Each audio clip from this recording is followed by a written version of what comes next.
Amém, irmãos? Vamos abrir o livro do Gênesis, capítulo 15.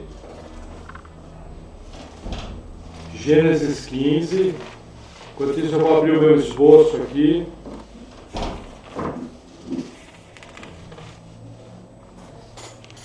Versículo 17.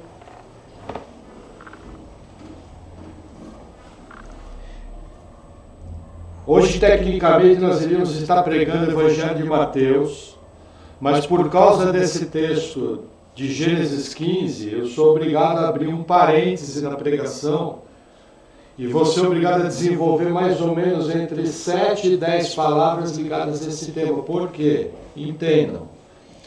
Se você derruba os 15 primeiros capítulos de Gênesis, você derruba a Bíblia inteira. Em especial os 12 primeiros capítulos, aí acabou de vez. Tanto é que o diabo não precisa trabalhar para mexer no resto da Bíblia. Se ele mexer nos 12 primeiros capítulos, ele derruba toda a Bíblia. Então o que nós vamos ver a partir dessa mensagem hoje, quarta, nós vamos fazer uma sequência que deve durar em torno de 3 semanas. Extremamente importantes para você na sua vida. Por quê? Porque, veja, nós somos salvos porque nós cremos no Salvador, que Deus mandou. Porém, essa crença veio porque nós cremos num livro. E nós cremos que esse livro é a palavra de Deus. Além do mais, eu creio que esse livro tem as instruções para mim viver uma vida cristã correta. Então, é extremamente importante eu saber como eu leio esse livro. Porque hoje em dia as pessoas estão lendo a Bíblia de maneira inadvertida e estão lendo coisas que elas acham que é para elas e não é. Por exemplo, essa semana eu estive na frente de uma grande igreja neopentecostal e no letreiro da igreja estava escrito: bendito sejas ao entrar, bendito sejas ao sair. Isso é Deuteronômio 28. Não vale mais para nós. Isso é a época da lei. Isso aí era segundo a obediência da lei, dos 618 preceitos da lei, que ninguém nunca cumpriu, só Jesus. Agora, vocês vão aprender junto como usar esse versículo de maneira prática hoje, para servir de alimento, para servir de esperança, para servir de força. Por isso eu estou tendo que fazer esse parêntese. Então, nosso texto base hoje é o seguinte: Gênesis 15, versículo 17.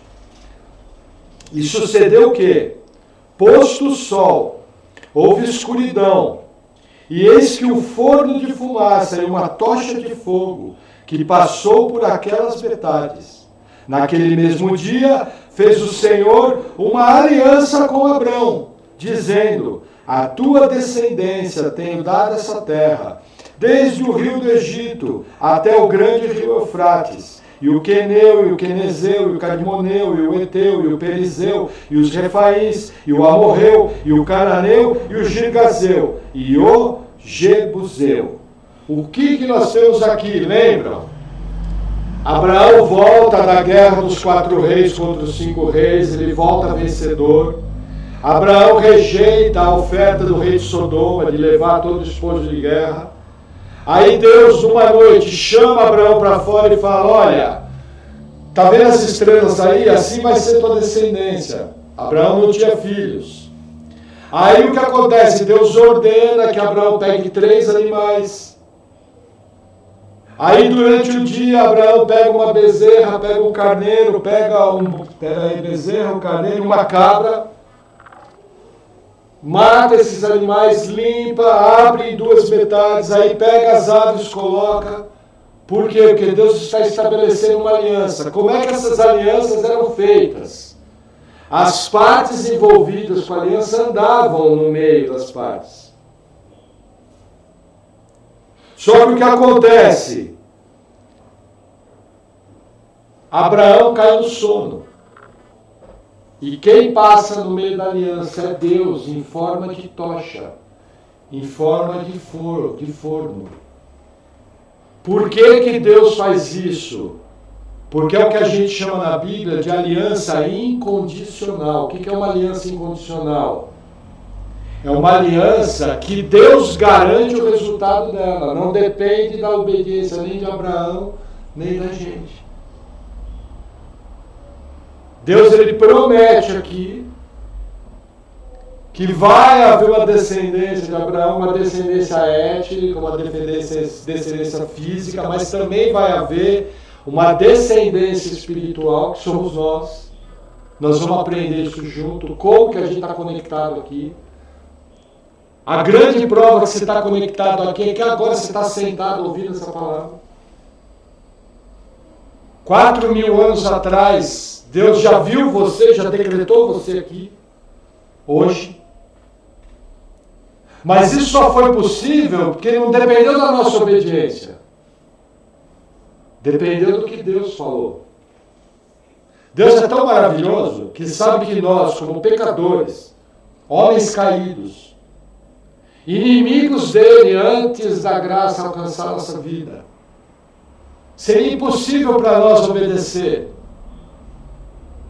se não fosse algo da parte de Deus. Tanto é que Deus veio, você primeiro nasceu de novo da parte de Deus, para daí entrar na aliança.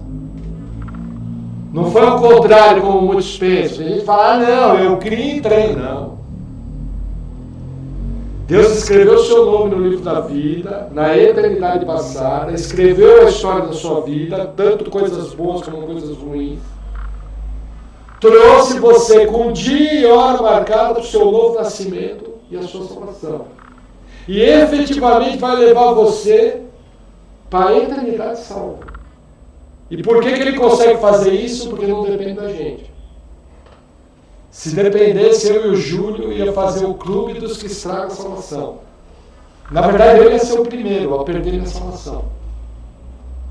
Nossa, mas você é pastor, pastor sem a graça de Deus vai para o mesmo inferno. Porque é pela graça. Então tudo isso começa aqui. Na verdade, começa exatamente aonde? Vamos voltar um pouquinho. Gênesis capítulo 12.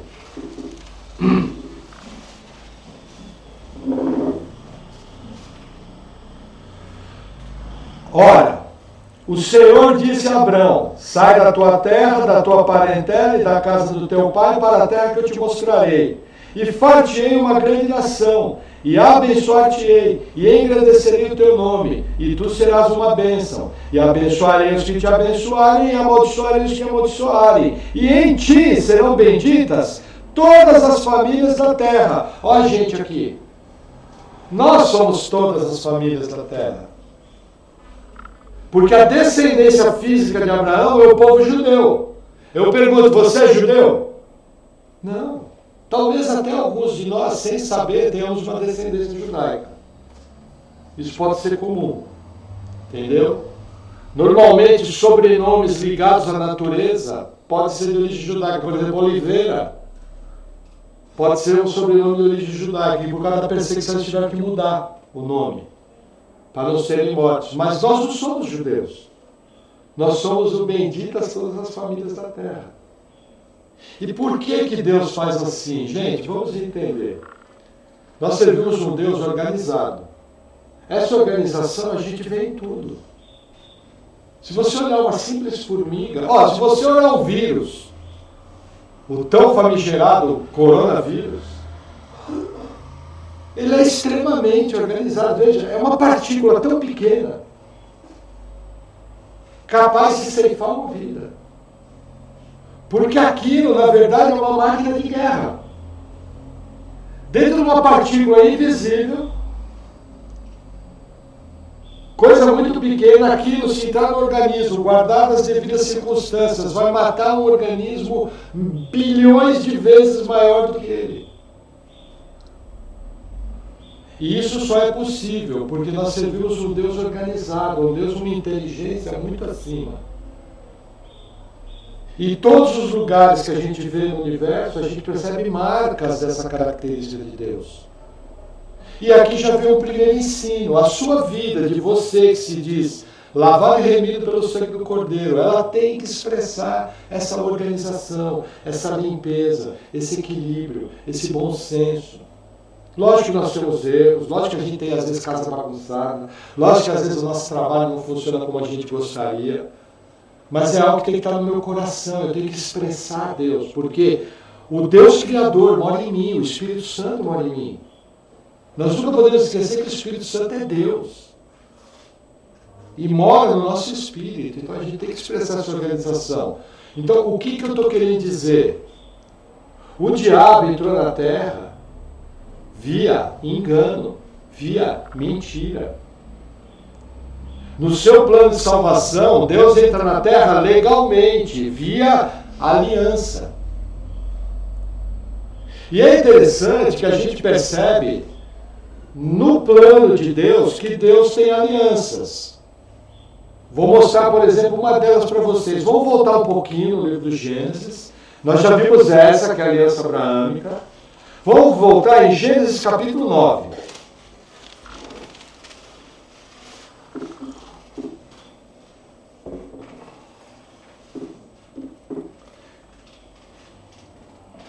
Versículo 8. Aqui é a saída da arca de Noé.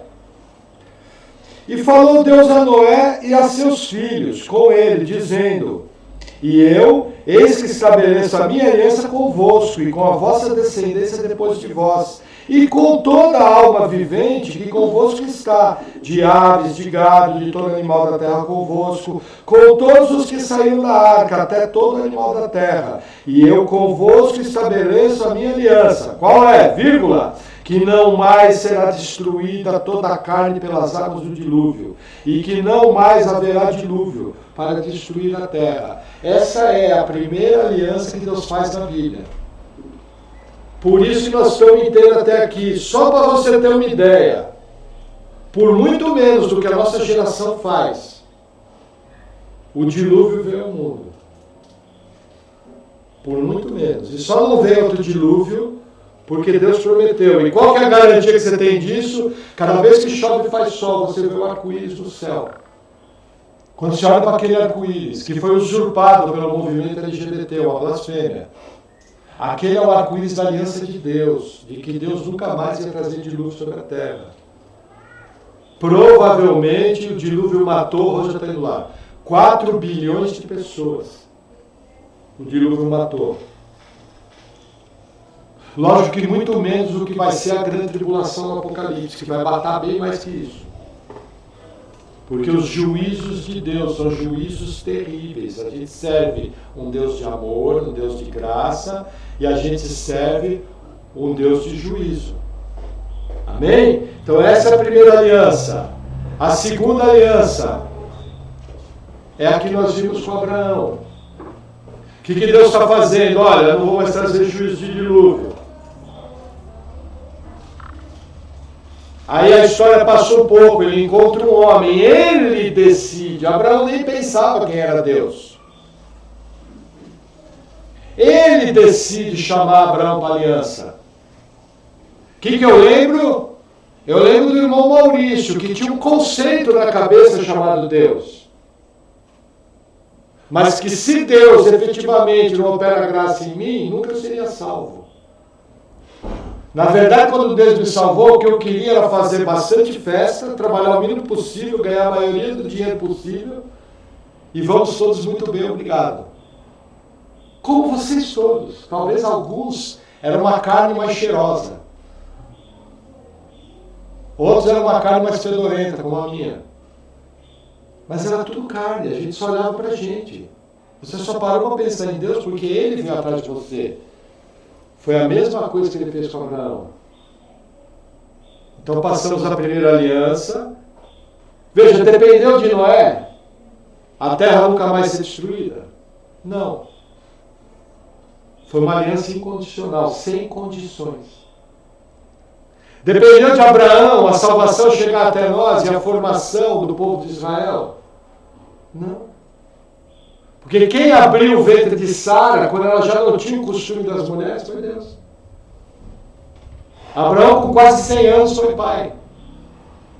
Não dependeu deles. Dependeu de Abraão O nascimento de Jesus, de uma virgem, da descendência de Abraão? Não. Deus veio em carne para nos salvar, percebe? Incondicional. Mas existem outras alianças que a gente vê na Bíblia. Vamos abrir mais um textozinho. Livro do Êxodo, capítulo 19. Próximo livro. Livro do Êxodo, capítulo 19.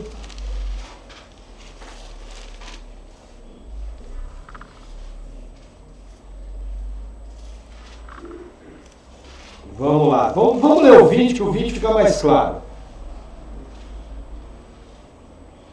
Diz assim. Versículo... Vamos ler o 1, não tem jeito. Então falou Deus todas essas palavras dizendo: Eu sou o Senhor teu Deus, que te tirei da terra do Egito, da casa da servidão. Não terás outros deuses diante de mim. Não farás para ti imagem de escultura, nem de alguma semelhança que há em cima dos céus, nem embaixo da terra, nem nas águas debaixo da terra. Não te curvarás a ela, nem a servirás, porque eu sou o Senhor teu Deus, sou Deus zeloso, que visita a iniquidade dos pais e dos filhos até a terceira e quarta geração daqueles que me odeiam. Versículo 12. Honra teu pai e tua mãe, para que prolongue os dias da terra que o Senhor teu Deus te dá. 13, não matarás. 14, não adulterarás. 15, não furtarás. 16, não dirás falso testemunho. O que é aqui? Aqui é os 10 mandamentos, a aliança mosaica. Agora, essa aliança aqui, ela é diferente da de Abraão, ela é diferente da de Noé. Por quê? Anda um pouquinho mais na sua Bíblia, 3 livros à frente, Deuteronômio 28.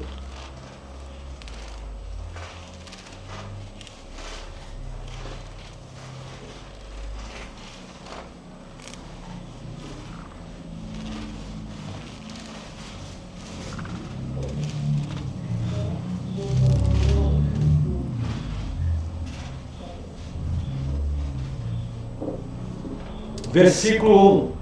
Está até gasto na nossa Bíblia. E será que, se ouvires a voz do Senhor teu Deus, tendo cuidado de guardar todos os seus mandamentos, que hoje te ordeno, o Senhor teu Deus te exaltará sobre todas as nações da terra, e todas as bênçãos virão sobre ti e te alcançarão, quando ouvires a voz do Senhor teu Deus.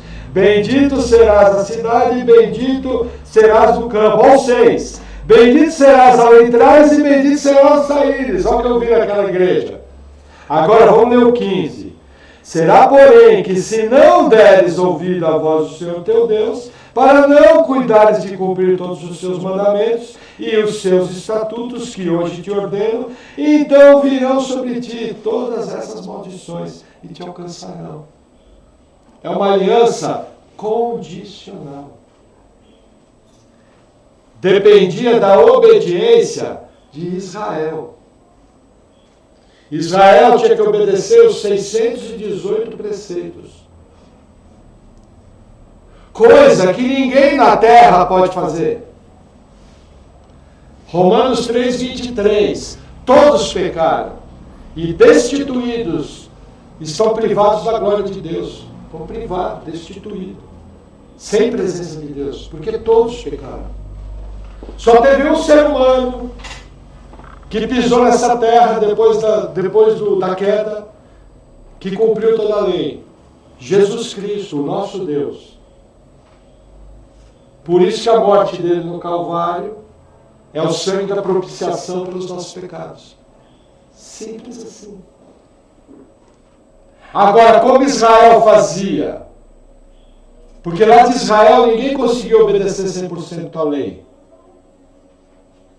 Mas Deus percebia se Israel se dava idolatria, se Israel obedecia aos preceitos. E todas as vezes que Israel se desviou, o que Deus fez? Mandou para o exílio. O reino do norte foi arrancado com raiz e tudo, nunca mais voltou.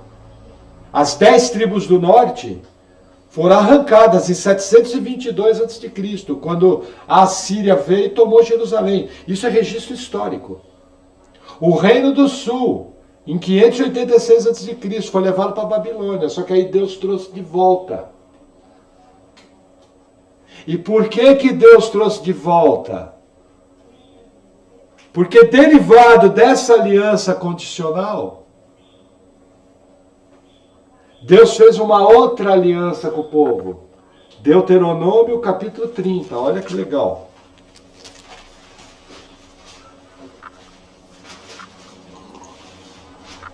Versículo 3. Vamos ler 1. Deuteronômio 31. E será que, sobrevindo todas essas coisas, a bênção ou a maldição que tenho posto diante de ti, e te recordares delas entre todas as nações, para onde te lançar o Senhor teu Deus, e te converteres ao Senhor teu Deus, e deres ouvido a tua voz, conforme a tudo que eu te ordeno hoje, tu e teus filhos, com todo o teu coração e com toda a tua alma, então o Senhor teu Deus te fará voltar do teu cativeiro, e se compadecerá de ti, e tornará a juntar-te dentre as outras, todas as nações, entre as quais te espalhou o Senhor teu Deus. Essa é a chamada aliança palestínica, onde o povo, quando se arrependia dos seus maus caminhos, retornava à terra de Canaã. Condicional também. Dependia do quê? Da obediência do povo. Diferente da aliança com Abraão, diferente da aliança com Noé. Veja, não precisa guardar o nome das alianças. Talvez o nome que você precisa gravar de aliança é o seguinte: aliança com Abraão e nova aliança. O resto é só a nível de ensino, de entendimento. Você não precisa gravar essas coisas, saber isso aqui de cor. O que você precisa saber é que a tua salvação e todo o plano de salvação de Deus não depende do homem. Deus salvou porque Ele quis, Deus salvou para Ele ser glorificado. Deus salvou pelo seu poder, da maneira dele, como Ele quer. E isso é importante você saber. E importante é você saber que há 4.000 anos atrás, Deus começou a operar na terra, visando eu e você. Não com aquela conversa, ai, você é especial para Deus. Isso é bobeira. Eu sou filho de Deus, e isso já basta. Para uma tranqueira que nem eu. Mas eu tenho que saber o que Deus fez, para que o nome dele seja engrandecido e glorificado. E ele atuou em cima de alianças. Deus tem tudo bem claro. Deus não mistura tudo. Deus é um Deus organizado. Quando eu leio essa Bíblia, ela não é um acidente. Ela tem tudo certinho. Que mais que eu vejo? Vamos um pouquinho à frente, 3 livros à frente, 4 livros à frente. Segundo o livro de Samuel, capítulo 7. Passa por Josué, passa por Juízes. Você vai chegar em 1 Samuel, você passa para 2 Samuel, capítulo 7. 2 Samuel, capítulo 7.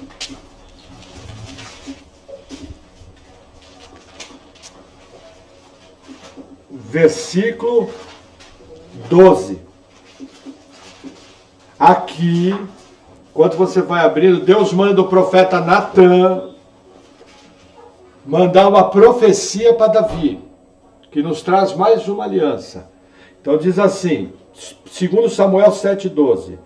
Quando teus dias forem completos, e vireis a dormir com teus pais, então farei levantar depois de ti um dentre a tua descendência, o qual sairá das tuas entranhas, e estabelecerei o seu reino. Este edificará uma casa ao meu nome, e confirmarei o trono do seu reino para sempre. Pergunta, Deus está falando de quem? De Salomão, filho de Davi, que construiu o templo. Se cumpriu? Se cumpriu. Teve alguma condição? Não. Deus fez. Continua o versículo 14. Eu lhe serei por pai, e ele me será por filho. E se vier a transgredir, castigá-lo-ei com vara de homens e com açoites de filho de homens. Aqui continua descrevendo a vida de Salomão. mas a minha benignidade não se apartará dele. Como a tirei de Saul, a quem tirei diante de ti. Porém, o que nos importa aqui, a tua casa e o teu reino serão firmados para sempre diante de ti, e o teu trono será firme para sempre, conforme a todas as palavras e conforme a toda essa visão. Assim falou Natã a Davi. Eu pergunto, hoje na terra, o trono de Davi existe? O reinado de Davi hoje na terra? Tem algum país onde Davi reina? Não. Deus está falando de quem aqui? Deus está falando de Jesus, o descendente de Davi, que vai reinar para todo sempre. Quando vai se cumprir isso que foi prometido há 3.000 anos atrás? E aqui já andou 1.000 anos. Vai se cumprir no milênio, depois da batalha do Armagedon. Quando Jesus voltar com a igreja, estabelecer seu reino, o trono de Davi vai ser colocado em Jerusalém, e Jesus vai reinar como descendente de Davi. Ele é a raiz de Davi. Ele é o leão da tribo de Judá. E ele vai reinar a partir de Jerusalém. Nós vamos reinar juntamente com ele. Inclusive Davi vai reinar juntamente. Vai fazer parte do governo. Por que isso vai acontecer? Por causa dessa promessa, dessa aliança, que é chamada aliança davídica. Olha que interessante. Vai ter uma terra. Para quem foi prometida a terra? Para Abraão e seu descendente, que é o povo judeu. Essa terra está onde? Jerusalém e região. Nessa terra vai ter o trono de quem? O trono de Davi. Por quê? Porque Deus prometeu a Davi que o descendente dele ia reinar para sempre. Quem é o descendente de Davi? Jesus. Que veio por quê? Porque Davi obedeceu? Não. O trono de Davi foi colocado lá porque Davi foi bom, Davi foi legal? Não. Porque Deus estabeleceu. E por que Davi veio? Por que Jesus veio? Vamos voltar, vamos um pouquinho à frente. Livro do profeta Jeremias, capítulo 31.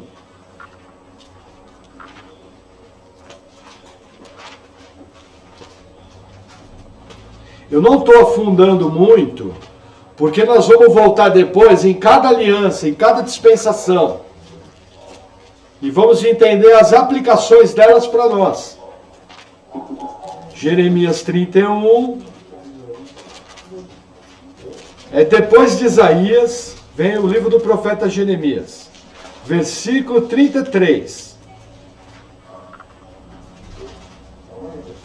Jeremias 31, 33.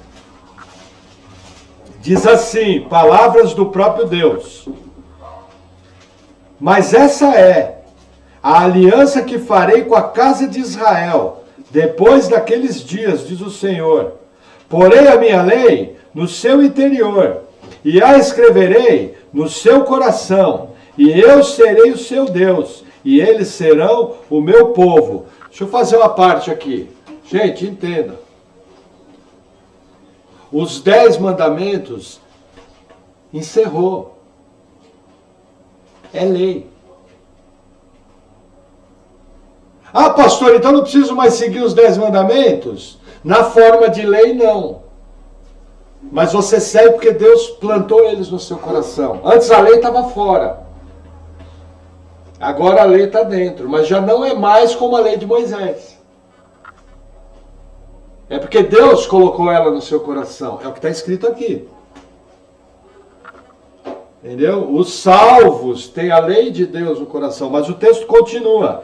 E não ensinará mais cada um ao seu próximo, nem cada um ao seu irmão, dizendo, conhecer o Senhor. Porque todos me conhecerão, desde o menor até o maior deles, diz o Senhor. Porque lhes perdoarei a sua maldade, e nunca mais me lembrarei dos seus pecados. Eu pergunto, você foi perdoado porque você era bonzinho? Eu vou falar uma coisa para vocês. Infelizmente, não falo isso com nenhum orgulho, no dia que eu fui salvo, eu lembro da data do meu novo nascimento. Naquele dia, Eu fumei um cigarro de maconha e eu fumei vários cigarros normais. Eu pergunto, uma tranqueira dessa merecia o quê? Inferno ou céu? Inferno, gente. Fazia mal para alguém? Não. Era bandido? Não. Mas era um miserável pecador. E vocês eram do mesmo clube. Você não ficou bonzinho e foi salvo. Deus perdoou seu pecado porque Ele quis. Porque Ele assim determinou. Não havia nada de bom em você, você era inimigo de Deus. Deus é irado contra o pecado, Deus vai punir o pecado, você era réu de juízo. Seu destino era terrível. Por causa dessa aliança aqui, feita com o povo de Israel. Olha lá o começo do versículo 33. Mas essa é a aliança que farei com a casa de Israel. Essa é uma aliança com o povo judeu. Eu pergunto, Jesus salva judeu? Sim, Paulo é judeu, Pedro é judeu, João é judeu. Entendeu? Até hoje Deus salva judeu. E salva por causa dessa aliança. Agora, o livro de Hebreus fala que nós somos beneficiários dessa aliança. Lembra que Romanos fala que nós somos o galho da oliveira brava que não dava fruto, que foi enxertado na oliveira verdadeira, que no caso, na época, era o povo de Deus, Israel. Mas também a Bíblia fala que dos dois povos fez um em Cristo. Que em Cristo não existe nem grego, nem judeu, nem homem, nem mulher, nem livre, nem escravo. Nem branco, nem negro, nem japonês, nem ruivo. Isso aí eu coloquei. Somos todos iguais em Cristo. Por causa dessa aliança aqui. Lembra que Jesus chegou na ceia e falou, esse é o cálice da nova aliança. Por quê? Porque essa aliança ela é firmada no sangue do Cordeiro. Ah, e na obediência do irmão João. Aonde que está isso no texto? Jesus, quando levantou o cálice na ceia, falou, esse é o cálice da nova aliança, que faço em meu nome, desde que vocês obedeçam, como foi lá no Sinai. É isso que está escrito? Não, é o cálice no meu sangue. O seu papel na salvação foi entrar no pecado, com o pecado. Sabe aquele hino famoso que fala, restitui, eu quero de volta o que é meu. Como é que é? Sara-me, eu salva, Sara-me. Eu não quero de volta o que é meu, show pra lá. Gente, a pessoa quando faz o hino nem pensa, o nosso papel na salvação foi o pecado. O que era nosso antes da salvação era juízo eterno afastado de Deus. Você quer de volta o que era seu, cara? Nunca. E a turma sai cantando e chora. Ai, que hino lindo. O cara não sabe nem o que está cantando, coitado. Nosso papel na nova aliança foi o pecado. Não depende de nós a salvação. Ah, pastor, mas eu criei. Lógico, você nasceu de novo. A primeira consequência do novo nascimento é amar a Deus e obedecer. A gente era tão encrenca, porque na nossa natureza normal, não tinha como obedecer. Nós somos tão encrenca, que o sangue de Jesus não libera esse corpo da morte. Esse aqui, ó, ou é pó, ou é arrebatamento. Você tem uma ideia, é o poder do pecado. Porque nós vamos ser glorificados. Os que morreram em Cristo ressuscitarão num piscar de olhos. Corpo glorificado. Isso aqui, ó, é massa falida. Hoje eu estava olhando essas duas marquinhas aqui, ó. No espelho eu falei, nossa, estou tomando muito sol e isso aqui eu estou muito velho. Porque é massa falida. Já era. Mas glória a Deus, que Deus lá na eternidade passada, lá no tempo passado, Ele, por sua vontade, escreveu meu nome no livro da vida. Garantiu que não destruiria mais a terra pelo dilúvio, com uma aliança com Noé, incondicional. Chamou Abraão para ser pai de muitas nações. A partir de Abraão ele tinha um povo. A partir desse povo ele tinha profetas. A partir desse povo ele deu uma lei, numa aliança com Moisés, que era condicional. Mas essa lei serviu de guia até chegar Jesus. Através da lei, você sabe o que é certo ou errado. Romanos 2 fala isso. Quem morreu sem ouvir falar de Cristo vai ser julgado pela lei do seu coração e vai ser condenado. Porque a gente sabe o que é certo ou errado. Mas no momento desse povo cumprindo uma profecia de um profeta, uma virgem concebeu, através do poder do Espírito Santo, e Deus veio ao mundo como homem. E a partir dali, todo aquele que nele crê não pereça, mas tenha vida eterna. Ponto final. Em ti serão benditas todas as famílias da terra. Entendeu o que eu estou querendo explicar para vocês? Na verdade, a gente acabou de fazer uma pequena aula muito rápida do plano de salvação de Deus para a raça humana. Hoje você sabe que você não caiu como paraquedas. E por que que isso é importante? Porque você precisa saber o que Deus fez para te salvar. Você precisa saber a parte que você entrou. E nós vamos estudar aqui cada uma delas. Mas Deus, ele não trabalha somente com alianças. Deus, ele trabalha através de uma coisa chamada dispensações.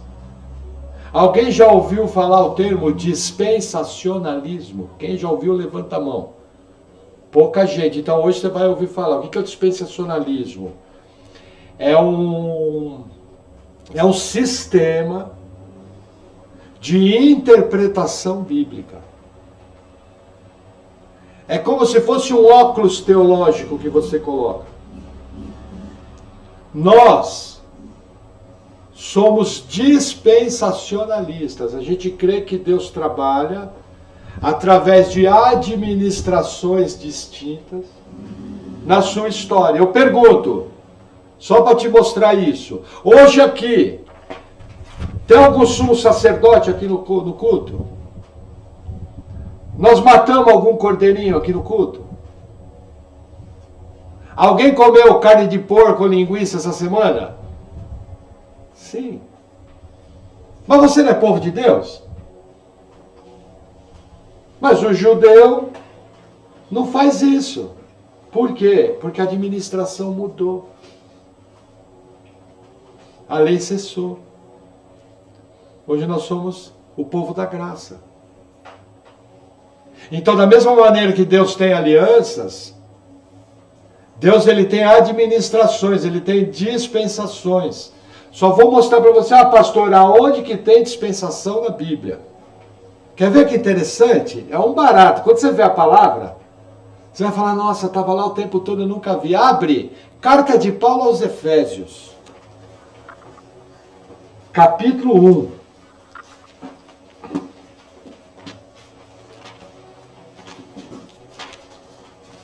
Os irmãos estão me acompanhando ou está muito chato? Pronto, lá vem o irmão Maurício com as teologias das teologices dele. Estava bom enquanto ele estava falando de pecado, estava falando de transformação.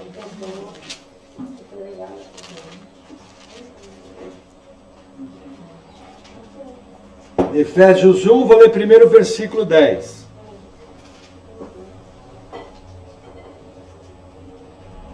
Eu tenho que ler o 9 porque engrandece a Deus. Olha que frase linda. Descobrindo-nos o mistério da sua vontade, segundo o seu beneplácito, que propuser em si mesmo, olha o resumo do que eu acabei de falar. Quem propôs a salvação? Deus em si mesmo. Para honra e glória do nome dele. Olha que legal. Aí olha o 10 o que fala. De tornar a congregar em Cristo todas as coisas. Lembra que eu falei que em Cristo não existe nem judeu, nem grego, nem homem, nem mulher, nem livre, nem escravo. Congregou em Cristo todas as coisas. A partir de Cristo é um povo só, chamado igreja. Antes de Cristo tinha um povo étnico, que era povo de Deus, chamado Israel. Mas Israel não é igreja, igreja não é Israel. Eu não matei um cordeirinho aqui hoje, porque eu não sou Israel. Já viu aquelas igrejas que tem um candelabro, um bandeirão de Israel, os caras botam kippah e ficam tocando shofar? Aquilo tudo é bobeira. Nós não somos judeu, nós somos gentio. Isso tudo é bobeira, pode parecer espiritual, mas vou dizer para você, é perda de tempo. Corra disso. Se você vê, sai fora. É fria, é bucha, é falso ensino, nós não somos judeu. Entendeu? Shofar é bom para fazer uma festa ali, vamos fazer cantar louvor, tocar como corneta. Quem tocava shofar eram os comandantes dos exércitos de Israel quando levantavam o acampamento no deserto.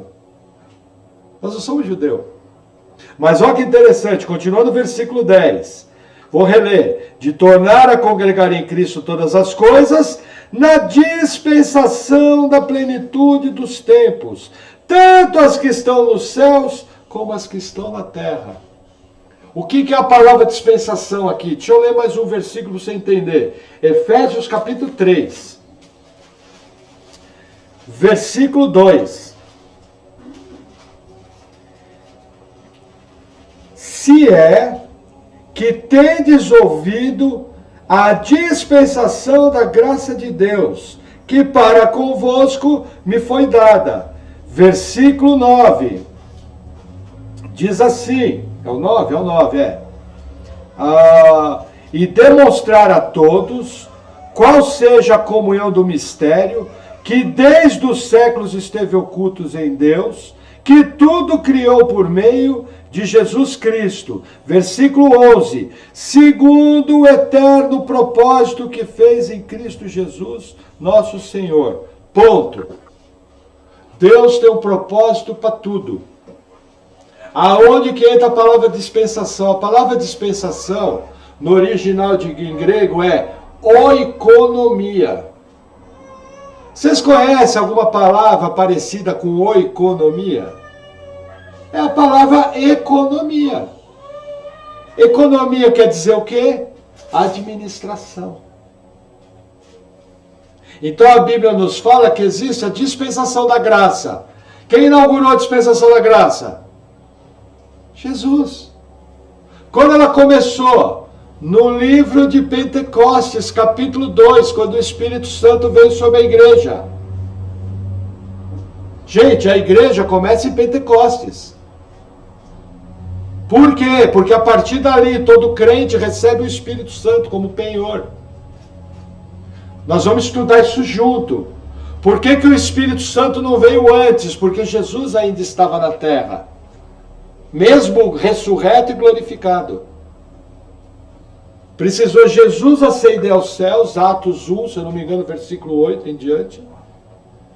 Para daí mandar o Consolador, o Espírito da Graça, habitar em nós. A igreja começa ali. Quando que a dispensação da graça se encerra? Quando, como a gente conhece hoje, no arrebatamento. Porque aí vem a tribulação, e nós vamos estudar isso junto. Deus volta a tratar com Israel e com aqueles da igreja que vão ser salvos durante a tribulação. Percebe como é que muda? E aí se encerra plenamente com Jesus no Armagedon. E por que no Armagedon? Que depois do Armagedon Jesus começa o quê? O milênio. Nossa, pastor, o que muda no milênio? Jesus vai estar aqui, ó, vive a cores. E nós vamos estar glorificados para todo sempre. Provavelmente todo mundo num corpo jovem. No auge. Sem corrupção, sem dor de dente, sem dor de cabeça, sem espinhela caída. Os irmãos não sabem o que é isso, acho que só o João ainda sabe. A Sibila já ouviu falar. Espiela caída, quando alguém ficava com alguma dor nas costas, alguma coisa, fala, está com espiela caída. Entendeu? Concorda que é outra dispensação? Concorda que é outro tempo? E aonde começa isso? Veja, nós vamos estudar uma por uma. Mas a gente percebe o quê? Primeira dispensação. É o que eles chamam, você não precisa gravar esses nomes. Dispensação da inocência. Quem fez parte dela? Adão e Eva antes da queda. Tudo começou ali. Tinha uma aliança com Adão e Eva? Não. Tinha uma ordem. Ó, de todas as árvores vocês podem comer, mas a árvore do conhecimento do bem e do mal não come, que o dia que comer morrerá. Desobedeceu, casa caiu, entrou a morte. Era uma aliança? Não. Era uma ordenança. Aí começa a segunda dispensação, que é chamada, olha que curioso, dispensação adâmica. Acho que tem até outro nome, que é a chamada dispensação da consciência. Por quê? Adão e Eva são expulsos do Éden. E começa essa dispensação. Por quê? Entendam. Uma dispensação é marcada, uma administração, uma dispensação é marcada por algumas coisas. Primeiro, Deus dá ordens. Segundo, o homem é reprovado. Terceiro, vem o juízo. E isso é muito claro na história. Quer ver que interessante? Jardim do Éden, qual era a ordem? Não comer da árvore. O homem fracassou, desobedeceu. Qual é o juízo? Expulso do Éden para sempre. Expulso do Éden até a redenção, né? Para não comer da árvore da vida. Esse foi o juízo de Adão e Eva. Aí começa outra dispensação. Cresceis, sede fecundos, enchei a terra. Tal, me sirva, papai. O homem obedeceu? Não, já veio o primeiro homicídio, Caim. Aí veio a contaminação do dilúvio. Por todas aquelas questões que já estudamos. Influência espiritual, mistura da linhagem de Sete com a linhagem de Caim, mistura também com os seres espirituais. Contaminação. O que aconteceu? Juízo, dilúvio. Aí começa a terceira dispensação. Percebe como encaixa? Como é bem bíblico. Qual que é a terceira dispensação? Noé sai da arca, vem uma outra ordem. Sede fecundos, aí é instituída a pena de morte, eu vou requerer o sangue de todo homem, quem derramar a vida do homem. A pena de morte, quem criou foi Deus. E ela permanece até o Novo Testamento. Está lá em Romanos 13, versículo 4. Só que a pena de morte só pode ser dada pela autoridade. Não posso eu chegar e matar. Só teve uma época que eu podia chegar e matar. Na época da lei, quando alguém matava o meu parente, eu podia virar vingador de sangue e ir lá e matar o cara. Mas a lei cessou. Senão hoje a gente nem precisava de tribunal, Carlinhos. Ia lá e matava, resolveu. Percebe? Mas aí começa aquele tempo de Noé. O homem obedeceu a Noé? Não, a terra ficou violenta, veio Nimrod, o que o homem fez? Em vez de se espalhar, povoar a terra, o homem se ajunta, Babel. O que aconteceu? Juízo. Deus mudou a língua de todo mundo, encerrou a dispensação, espalhou pela terra. Aí veio a quarta dispensação, a dispensação dos patriarcas. Deus chama Abraão. Ela vai terminar onde? Ela vai terminar na escravidão do Êxodo. Só que nessa mesma escravidão começa outra dispensação, a lei. Que talvez seja a maior dispensação depois da dispensação da graça. E a lei vem, todo aquele trato com Deus, 618 ordens, 618 desobediência. Aonde que acaba a dispensação da lei? Na cruz do Calvário. Jesus, quando andou na terra, viveu debaixo da lei. Tanto é que ele cumpriu a lei. A dispensação da lei acaba na cruz do Calvário. Aonde que está o juízo? Israel espalhado por todas as nações, 30 anos depois. E aí começa o período que a Bíblia fala de dispensação da graça ou plenitude dos gentios. Que somos nós. Aí tem orientações de Deus, novamente de desobediência da humanidade. Vai acabar onde? Juízo. Grande tribulação. Passou a grande tribulação, Jesus vem, Juntamente com nós glorificado, começa o milênio, outra dispensação. Vai acabar onde? Juízo. Satanás é solto dos 1000 anos, nós vamos estudar tudo isso. Seduz as nações da terra, as nações da terra vêm e cercam a cidade de Jerusalém, o arraial dos santos, cidade de Jerusalém não, o arraial dos santos, e Deus manda fogo do céu, consumindo todo mundo. E aí existe uma discussão, se começa uma outra dispensação que é chamada dispensação da eternidade, ou se a eternidade é uma continuação do milênio. Eu acho aí já a discussãozinha, a minúcia, será que Adão tinha umbigo? Sabe aquelas perguntas bobas? Se ele não teve mãe, será que ele tinha... Não é verdade? Sabe aquelas bobeiras? Existe dispensacionalista que acha que a eternidade é uma nova dispensação. E existe dispensacionalista que acha que não. Por quê? Porque não tem um juízo após a eternidade. Mas isso aí é muita minúcia. Mas o que eu quero mostrar para vocês, vocês percebem? Um plano claro de Deus.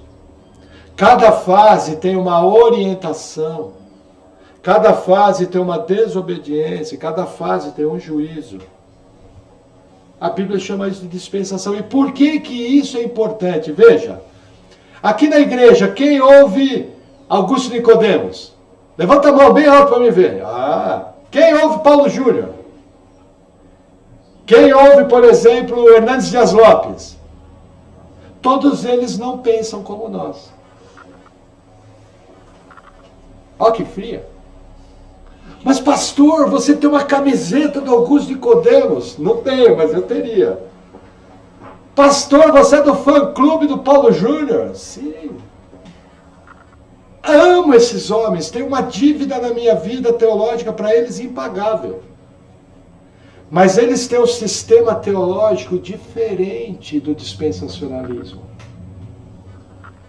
Eles têm um sistema teológico chamado aliancismo,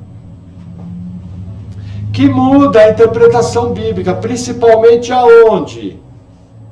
Na escatologia, que é as coisas futuras, e na eclesiologia, que é a forma da vida da igreja. Então, por exemplo, o que eles acreditam?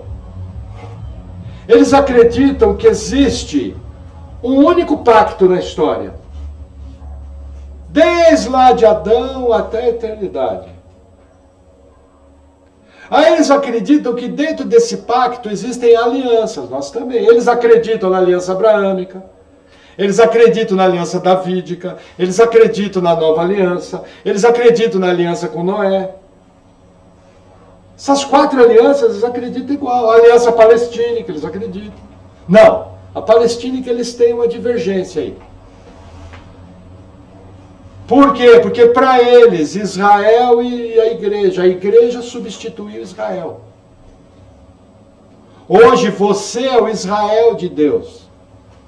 Essa é a primeira grande diferença. Então, por exemplo, Deus não trata mais com Israel, nem na grande tribulação. A história de Deus com Israel acabou, a igreja veio e passou. Mas não é o que a gente vê no Apocalipse. Lembra dos 144 mil selados do Apocalipse? Eles são judeus. Mas assim, tudo isso eu estou falando com o maior respeito, o maior temor, porque são óculos teológicos. A pessoa tem o direito de pensar um pouco diferente. Mas, por exemplo, para eles a coisa começa em Adão. Em Adão eles dizem que existe uma aliança, que é o chamado pacto das obras, antes da queda. Então lá eles dizem o seguinte, ó o que eles ensinam. Primeiro, eu tenho que trabalhar 6 dias, descansar no 7º, guardar. Segundo, eu tenho que ter muitos filhos e povoar a terra. Terceiro, essa suposta aliança com Adão vale até hoje. Eu pergunto, no Novo Testamento, aonde que está escrito que você precisa trabalhar 6 dias e descansar 1? Tem isso na sua Bíblia, Erasmo? Não. Eu pergunto, no Novo Testamento, onde que está escrito que você tem que multiplicar e encher a terra? Não tem. Percebe? É o óculos teológico. E aí eles avançam. Por exemplo, para eles a lei, parte dela hoje vale, parte não vale. Por exemplo, os 10 mandamentos para eles valem. O resto foi abolido. Ficou uma coisa chamada, lógico, estou falando de uma maneira resumida, para vocês entenderem que se aprofunda fica complicado. Ficou uma coisa chamada circuncisão. Em que aliança foi instituída a circuncisão? Com Abraão. Nós vamos ver nos nossos estudos a partir de Gênesis 15, que todo descendente de Abraão tem que ser circuncidado, o órgão sexual masculino. Como eles dizem, eu pergunto hoje na igreja, você precisa ser circuncidado? Vamos marcar, terça-feira aqui, eu quero todos os homens aqui da igreja. Vai ser circuncidado, todo mundo. É isso que a Bíblia manda? Eles falam, mas pastor, eles mesmos não circuncidam. Como é que eles fazem isso? Eles criaram um dispositivo chamado batismo infantil. E eles dizem que aquele batismo é a circuncisão do Novo Testamento. Porque tem um texto que faz uma alegoria, comparando circuncisão, não sei o quê. Só que aí tem um grande problema, né? Porque eles batizam também menina. E eu imagino uma dificuldade enorme do sacerdote judeu procurando o órgão sexual masculino numa menina para circuncidar. Não seria difícil? Menina tem órgão sexual masculino? Não, hoje em dia tem, mas não é menina. Percebe o problema? Então hoje você for numa querida igreja presbiteriana, numa querida igreja metodista, numa querida igreja, acho que os episcopais, os anglicanos, você vai ver batismo infantil e eles vão te dizer, olha, esse batismo infantil é a circuncisão do Antigo Testamento. Ah, tá bom, e aí, mas me diz uma coisa, para batizar ele não tem que ser consciente? Não, ele já é consequência do pacto. Aí tem uma brincadeira que o Marcos Granconato faz, que o Marcos Granconato é dispensacionalista. Por isso que eu falo para vocês, se tem um autor que vocês têm que ouvir mais, é o Marcos Granconato. O problema é que o Marcos Granconato, ele tem uma eloquência diferente dos outros. É denso. Você pega o Luiz Saião, é denso. 5 minutos de pregação do Saião, sua cabeça frita, derrete e vira uma poça. Sabe quando eu dou uma de chato, começa com um monte de informação, você multiplica por 20, o Saião e o Granconato. Entende? Mas ele é dispensacionalista. Aí o Granconato brinca, esse é o pacto Donald. Porque não existe esse pacto. Isso é baboseira. Como que eu vou batizar uma criança e dizer que aquilo é circuncisão? Percebe? Qual a outra consequência? Lá em Adão, Deus descansou no 7º dia. Aí eu tenho que guardar um dia. Aí você fala, mas os adventistas estão tão certos, eles guardam o sábado. Só que sábado é a lei de Moisés. E todos os acontecimentos principais do Novo Testamento aconteceram num domingo. O que os irmãos aliancistas disseram? Que o domingo é o sábado cristão. Já expliquei isso para vocês. Então, domingo eu não posso trabalhar. Eu trabalho segunda, terça, quarta, quinta, sexta e sábado até o meio-dia, semana inglesa, porque eu tenho que trabalhar 6 dias. Olha que interessante. Aí você fala, mas pastor, o que isso tem a ver? Eu pergunto, alguém aqui na igreja trabalha apenas 5 dias por semana? Você trabalha 5 dias, você também, eu, Rodrigo. Segundo essa interpretação, nós estamos em pecado. Porque eu tenho que trabalhar 6. Por causa do pacto com Adão. E o que é pior, eu tenho que guardar o domingo, que é o sábado cristão. Eu não posso trabalhar domingo. Eu não posso fazer almoço no domingo. Eu não posso sair para me divertir. É conhecido uma história, o Marcos Leonato conta a história de um grande pastor aliancista. Acho que esse pastor hoje é dispensacionalista. Mas o pai dele era aliancista. Aí o que esse pastor mais queria quando era pequeno era passear de barco. E Deus preparou um passeio de barco gratuito. Só que o passeio de barco era no domingo. O pai dele proibiu de ir. Falou, no domingo, não. E posso falar que esse pai está certo, porque se ele acredita numa coisa, ele tem que viver aquilo. Quem está errado são os irmãos aliancistas hoje que desobedecem o óculos teológico da sua igreja. Se eu fosse aliancista, eu ia guardar domingo, não ia nem espirrar. Ou é ou não é, não tem meio termo. Ou você acredita naquilo que você prega com todo o seu coração e leva a vida. Eu ia ter uns 18 filhos, engravidou e eu ia comprar uma van. Entendeu? E encher a terra 5 vezes. Porque ou eu vivo aquilo que eu acredito ou não. Só que hoje em dia se faz vista grossa para essa interpretação. Mas eu sei da história de pastor aliancista que foi convidado para pregar numa igreja dispensacionalista.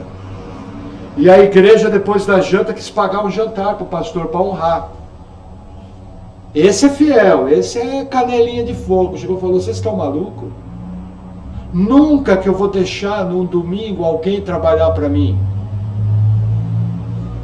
Porque o domingo é o sábado cristão. Esse aí é macho. Com M maiúsculo. E por que eu admiro? Porque eu tenho que beber tudo aquilo.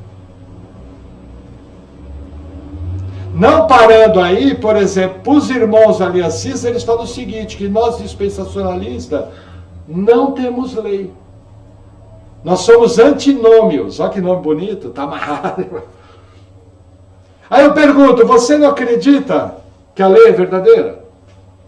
Você não acredita naqueles preceitos da lei? Você teria coragem de adulterar?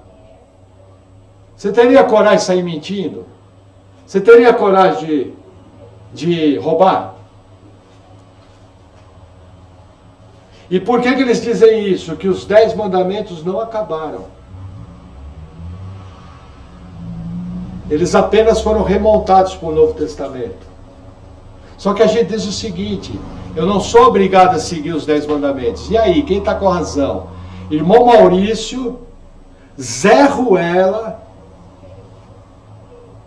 nem teólogo é T. O irmão Augusto Nicodemos, aquela grandeza dele, aquela maravilha, aquele depósito de teologia. Você vai falar, provavelmente quem está certo é o Nicodemos. Coitado do irmão Maurício, o Zé Ruela, lá da periferia do sul do país. E aí fica a dúvida.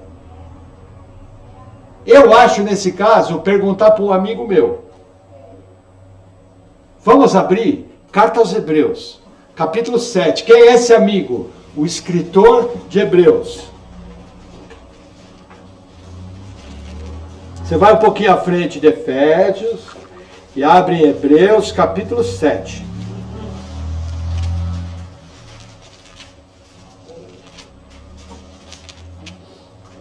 Versículo 12. Diz assim. Não, tem que ler o 11, pô. Eu sempre dou esses furos. Hebreus 7, 11. De sorte que, se a perfeição fosse pelo sacerdócio levítico, o que é o sacerdócio levítico? Ó, explica. Porque sob ele o povo recebeu a lei. Moisés era de que tribo? De Levi. Arão era de que tribo? De Levi. Quando que foi recebida a lei? No pleno sacerdote levítico. Continua a ideia. Que necessidade havia mais que outro sacerdote se levantasse segundo a ordem de Melquisedeque e que não fosse chamado segundo a ordem de Adão? O que ele está falando aqui? Se a perfeição vinha pela lei, por que foi levantado um sacerdote que não era levita? Mas era segundo a ordem de Melquisedeque. Quem é o sacerdote segundo a ordem de Melquisedeque? Nós já estudamos. Jesus, sacerdote segundo a ordem de Melquisedeque. Mas o texto continua, 12. Por que mudando-se o sacerdócio, eu pergunto? Hoje nós estamos debaixo do sacerdócio de Arão ou debaixo do sacerdócio de Jesus? Jesus. Então vamos ver o que diz a palavra. Versículo 12. Porque mudando-se o sacerdócio, necessariamente se faz também a mudança da lei. Porque aquele de quem essas coisas dizem, pertencem a outra tribo, da qual ninguém serviu no altar, visto ser manifesto que o nosso Senhor procedeu de Judá, e concernente a essa tribo, nunca Moisés falou de sacerdote. Quem é o leão da tribo de Judá? Jesus. Quem é o nosso sumo sacerdote? Jesus. Mudou o sacerdócio? Você é circuncidado? Você guarda sábado? Mudou o sacerdócio. Paulo guardou sábado. Paulo comeu carne de porco? Comeu. Por quê? Mudando o sacerdócio, necessariamente muda o regime da lei. Pastor, e a lei? Primeiro ponto, nova aliança. Colocarei minha lei no seu coração. Eu não sigo a lei que está fora. Eu sigo a lei que está no meu coração, que Deus plantou. Novo nascimento. Ela está aqui, ó. E pastor, estou com uma dificuldade de seguir aquilo lá. Olha, meu irmão, 2 vezes filho do inferno. Mas a pergunta é, o que aconteceu com a lei? Vamos para mais um textozinho. 2 Coríntios, volta um pouquinho. Versículo 3.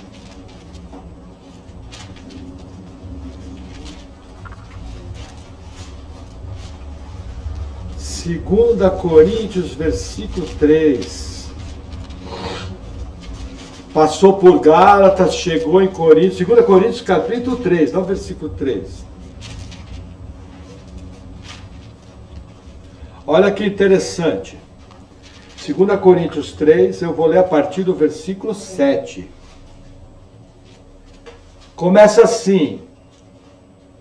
E se o ministério da morte, olha para mim. Do que o versículo vai falar aqui? Do ministério da morte. Tá claro? Tá simples de entender? Vírgula. Gravado com letras em pedra. O que foi gravado em tábuas de pedra? A lei, os 10 mandamentos. Moisés até quebrou quando desceu do Sinai. A Bíblia chama esse ministério do quê? Ministério da morte. Por quê? Ninguém cumpre a lei. Todos pecaram. Destituídos estão da glória de Deus. Entendeu, Sabrina? Por isso nós precisamos do Espírito Santo aqui. A lei gravada aqui, senão não sigo. Essa é a diferença do nascido de novo do perdido. Mas olha o que aconteceu, vamos continuar. Ó, e se o ministério da morte, gravado em letras de pedra, veio em glória, de maneira que os filhos de Israel não podiam fitar os olhos na face de Moisés, por causa da glória do seu rosto, a qual era transitória. Veja, Moisés, quando tinha contato com Deus, ficava com a cara brilhando. Aí, para não atrapalhar o povo de Israel, ele cobriu com um véu. Só que essa glória desaparecia, desvanecia. Aí continua. Como não será de maior glória o ministério do Espírito? O Espírito aí está com letra maiúscula. Que ministério que é esse? A graça. Ministério do Espírito. Porque a letra mata, mas o Espírito vivifica. O que é a letra? A letra é a lei de Moisés. Esse vocês sabem que é o versículo muleta de crente preguiçoso, né? Crente, quando não quer estudar a Bíblia, fala, irmão, a letra mata, o Espírito vivifica. Não, mas a letra ali é lei, não é o estudo. É o ministério da morte. Aí o que aconteceu, continuando a leitura. Quer ver? Versículo 13. E não somos como Moisés, que punha um véu sobre a sua face, para que os filhos de Israel não olhassem firmemente para o fim daquilo que era transitório. Ó, o ministério da lei era transitório. Versículo 14. Mas os seus sentidos foram endurecidos do povo de Israel, porque até hoje o mesmo véu está por levantar na lição do Velho Testamento. Vírgula. o qual por Cristo foi abolido. Terminou. Acabou. Aí a gente vai falar, tá, pastor, beleza, então vamos fazer o seguinte. Eu vou pegar Marcos 14 e vou rasgar a Bíblia antes de Marcos 14. Foi tudo abolido. Topa. Não sei se vocês sabem, um dos grandes hereges da história, chamado Marcião, ele chegou e saiu escolhendo quais livros valia.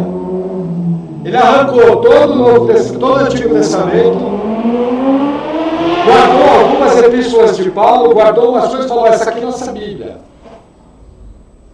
Os irmãos concordam que poderia até passar pela minha cabeça, bom, não vale mais.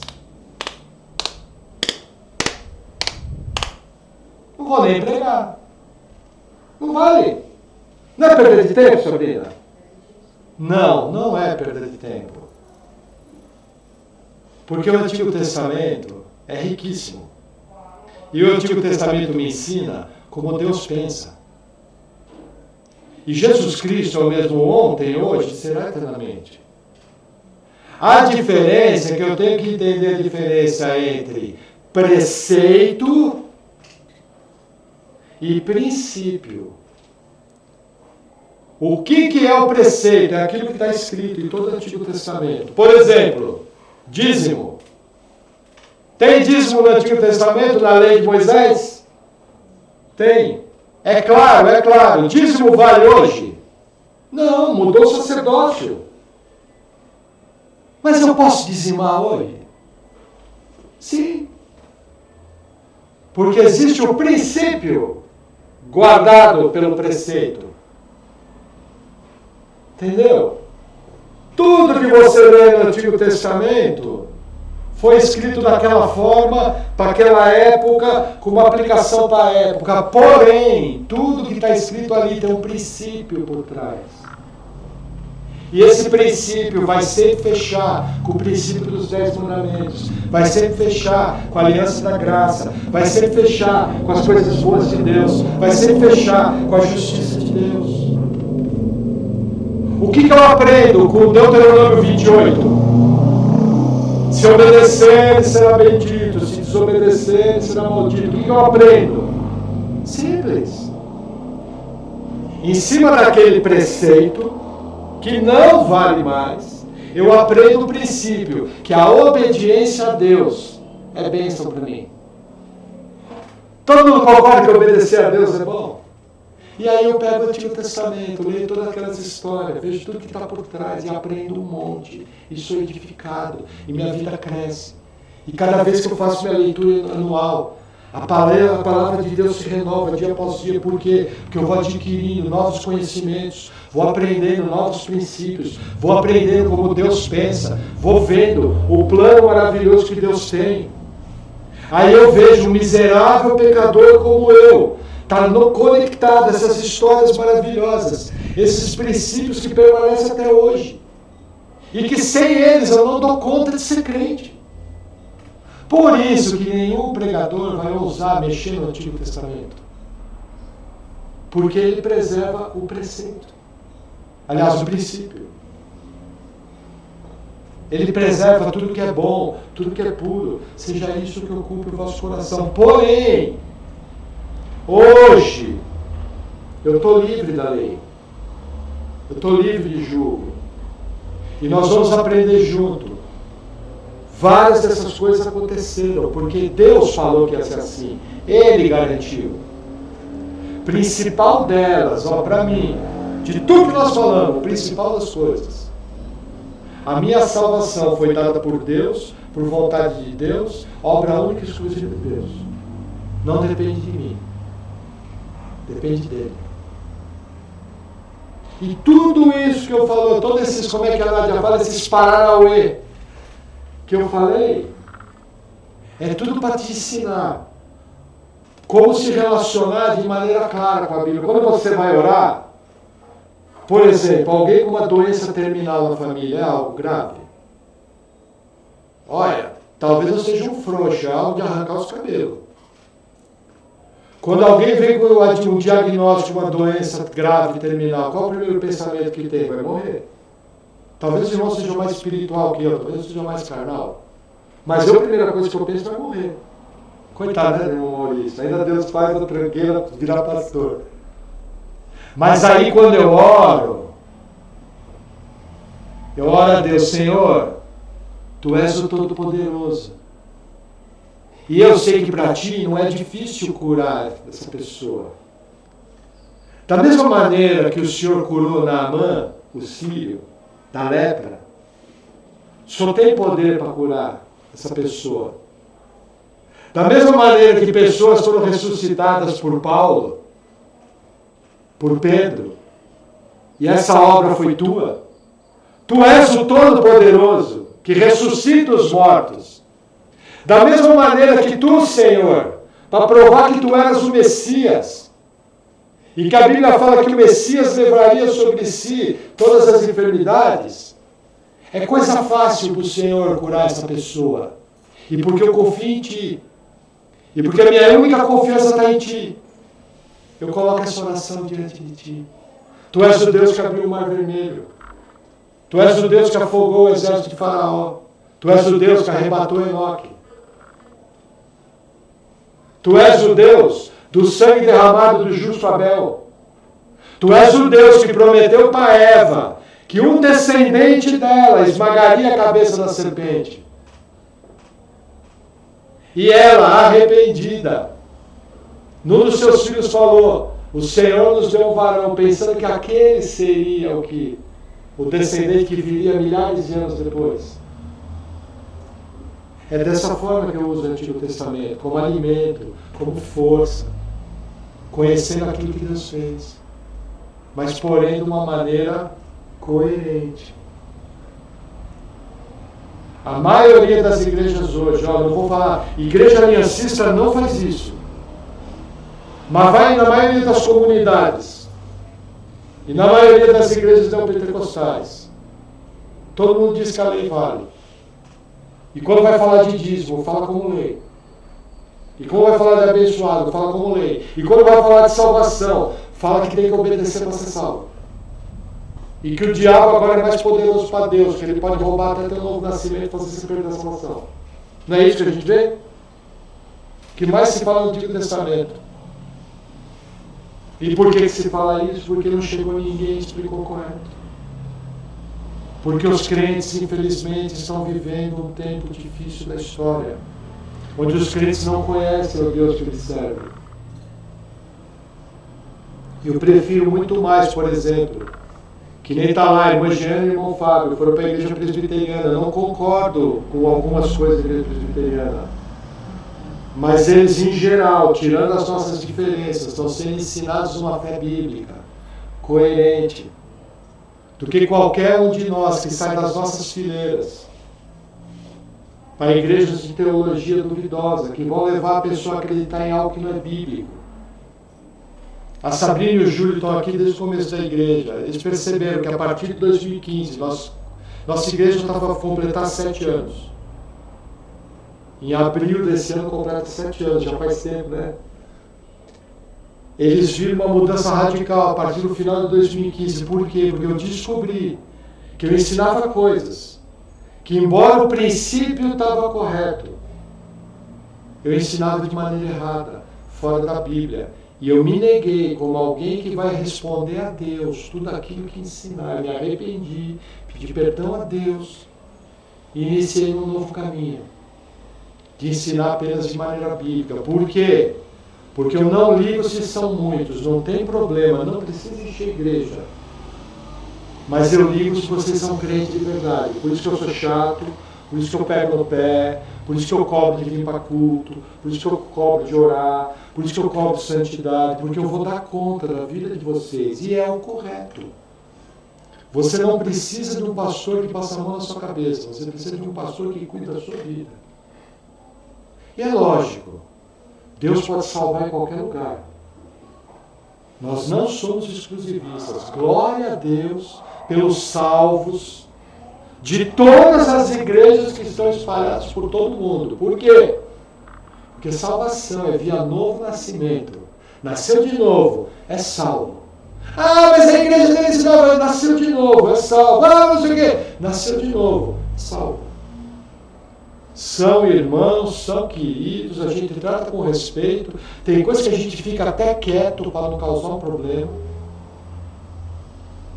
Que eu não abro minha boca e deixo para lá. Agora, se o cara perguntar, eu sou obrigado a falar. Mas ninguém pergunta. Porque Deus salva. Salvação é via novo nascimento. Amém? Vamos orar? Foi muito complicado?